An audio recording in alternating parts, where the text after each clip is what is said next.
This nonprofit NewsPod is part of a special 4-part series being brought to you by the Keller Family Pathway Fund. Each of the 4 episodes will feature a topic of interest relative to the Sacramento Region Community Foundation's Big Day of Giving coming up on May 1st. My guest this episode is Michael Lynch, co-founder and CEO of Improve Your Tomorrow. Michael, welcome to the program. Jeff, I'm happy to be here and looking forward to a great conversation. And we are looking forward to it as well. Before we get into the topic of the program, which is health equity, give us a brief overview of your organization, Improve Your Tomorrow. We're looking to be able to close the college opportunity gap for young men of color by providing wraparound support services from 7th grade through college completion, all with the goal to get them to graduate college, enter their career, and to end generational cycles of poverty and trauma. In addressing health equity, before we get into the relationship to the organization, how would you explain your perspective on what health equity is? Think about for a minute what health equity means and all of what health encompasses. If you think about the social determinants of health, of income, of education, of neighborhood, you think about a community, let's go like Valley High School, or let's go like the community Valley High, like in Meadowview, where you have a lot of poverty saturation, gang saturation. You're also right next to the freeway, so you have higher amounts of asthma and all these other different factors of it. When you think about health equity and the nexus of the work that IYT does, a lot of what is based in health is your standard of living.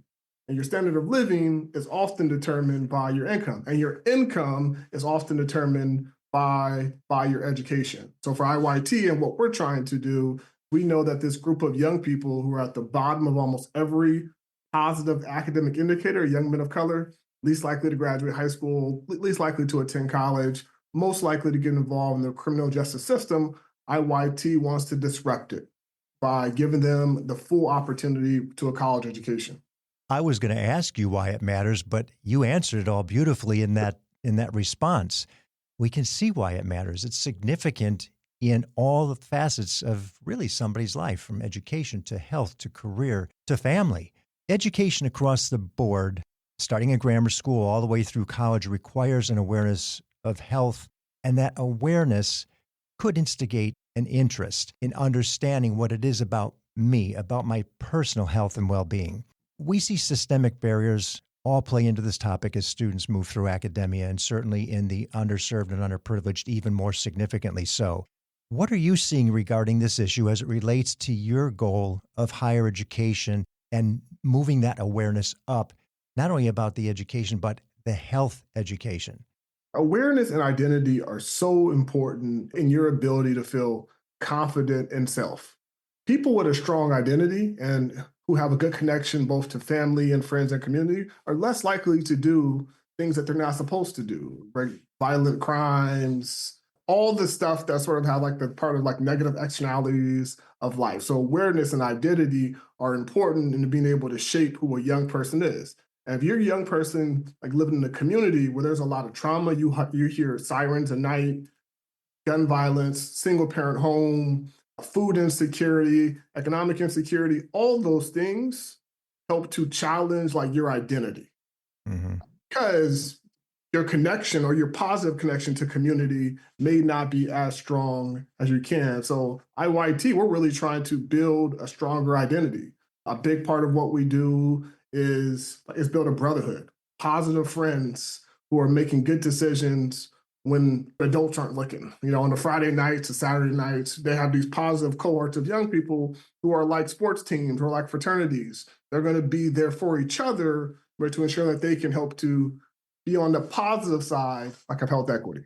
Michael, as all that work is being done, and we have this category of health equity, you've got 13 years now with the organization, if I'm not mistaken, correct?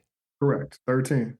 What would you say in terms of impact? How are you seeing that impact in the general population that you serve, and predominantly here in Sacramento?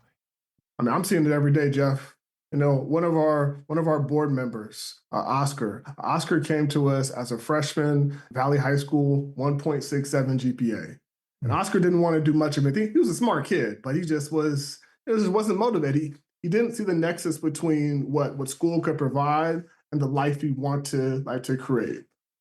Oscar got connected in IYT, started coming to the study halls, got connected. I was his mentor, so I was mentoring him. I went on the college trips and did all those things. He went from a 1.67 GPA to a 4.3, like 3 semesters.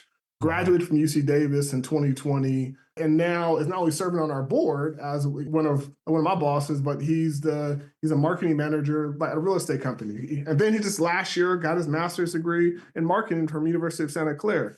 So all from a kid who had a 1.67 GPA as a freshman. So, and that's one of only more than 10,000 that we have served. So we're seeing the positive correlations to when a young person feels like they belong in school, they feel motivated in school, and then now, right, they're seeking higher education. Oscar first in his family to get a college degree. He has 2 little brothers. Now it's the expectation. Think about what that does, Jeff, right, to a generation of their kids and their grandkids and what that does. So we're seeing it every single day. Well, and we see also, I think, through that educational process, and confirm if I'm incorrect here, but as they understand more, they understand the benefits of healthy eating, diabetes awareness, sugars and smoking and exercise. All those things come into play typically as you learn more and become educated in general, breaking that cycle of those unhealthy habits in the household as well. It's so important. I mean, like your ability to successfully navigate life is dependent on so many things than just like who you are as a person or how hard you work. Like those health equity as far as access to food, access to transportation, access to job, access to healthcare, all those things play. But the more that you can be able to give someone a positive self-identity through education and through positive extracurricular activities, it does help to shape like their decisions around stuff that's not good for their health, smoking, drugs, right, the abuse of alcohol, all those things that we're seeing a skyrocket amongst young people, especially amongst boys, all those negative factors. When you do have an increased focus around awareness, identity, and motivation, you will see positive influences of what it means for it to be health equitable. It just amazes me the generational impact, as you mentioned, that will have going forward to breaking that cycle of, whether it be poverty, lack of education, health, everything. It's just such a much better community member who is educated. Yeah, that's what we want. I mean, right. We want communities to be able to thrive. But in order for all communities to thrive, opportunity has to be tied to it. Like the young people we serve often aren't given the best opportunity in life. They may have parents of a mixed documentation status, or parents who are incarcerated, or parents who have severe undiagnosed like mental health. And then as a result, it impacts the kids' health and the kids' ability to be able to thrive. So if you want a thriving community, you have to ensure those who are furthest from opportunity get the opportunity to be able to thrive. Very well stated. The Sacramento Region Community Foundation's Impact Fund is focused on health equity, and that's a big deal, obviously, as we're talking. But even more significantly, it's unrestricted funds. And I know that makes every nonprofit smile when we speak about that opportunity to have the unrestricted funding. How do you think it will benefit organizations like yours, Big Day of Giving, having that fund and health equity with unrestricted funds? How did those go to use for you guys? I mean, to me, that is trust-based philanthropy. That is the model of how it should go. Nonprofits are really tough business models. Imagine having 38 different buckets of restricted dollars. You can only buy yellow pens here. You can only buy Cheez-Its here. So the business model is very difficult to be able to not only do good work, but to sustain and grow. So the ideal for nonprofits is the trust-based philanthropy. Give us the money to be able, and then we're going to be able to held accountable to an outcome, but give us the ability to spend it strategically in a way where can be of highest, best use, to the student, to the young person, to the user. So that's ideal. You are right, Jeff. I'm smiling right now because it gets me excited when you get unrestricted dollars, because it gives us as nonprofit leaders the ability to do what we think is best, for the person that we're serving. And I know in so many instances, it's that operational funding too. You get a grant, and the grant is all categorized in a specific area, but you need the operations to manage the grant in order to manage the program that the grant is for. And sometimes that's a struggle. So getting these unrestricted funds, whether they come from straight Big Day of Giving or through the Community Foundation's Impact Fund, that makes all the difference in the world for some organizations, and certainly everything for some who are on the smaller side of things.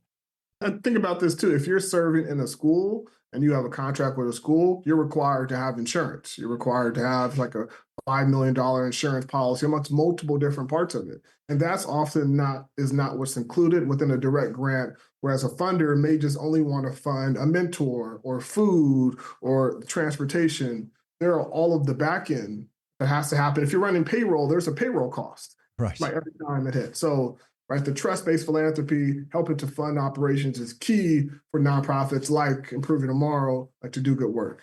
Michael, I can't thank you enough taking the time and sharing the story, how it impacts your organization, for many others to hear how this health equity is going to be beneficial to their organizations as well. What you do in the community is so significant. The impact that you're making 13 years later, 5,000 young men, and the stick-to-itiveness of the people that go through your organization, the young men that stay, is incredible. So obviously what you're doing is making an impact, and it's giving them that ability then to pay it forward and continue to keep the momentum of Improve Your Tomorrow going. Continued success to you. Thank you so much for the opportunity to speak with you. Thank you, Jeff. Thank you for the opportunity. Big Day of Giving is only weeks away, and we're happy to bring you these topical conversations related to the Community Foundation's Impact Fund focused on health equity. This program was supported by the Keller Family Pathway Fund. Barry and Linda Keller proudly support the Sacramento Region Community Foundation's Big Day of Giving through their Keller Family Pathway Fund. Why? They believe giving is an emotional experience, often making the choice of where to give a difficult one. With expertise, experience, and deep understanding of the philanthropic environment, the Sacramento Region Community Foundation team is uniquely skilled in vetting organizations, their greatest needs, and helping local people and businesses give back most effectively. The Kellers trust the Sacramento Region Community Foundation and invest in its impact fund, ensuring their contributions will be used wisely. Thank you, Barry and Linda, for your gracious support of the Sacramento Region Community Foundation's Big Day of Giving.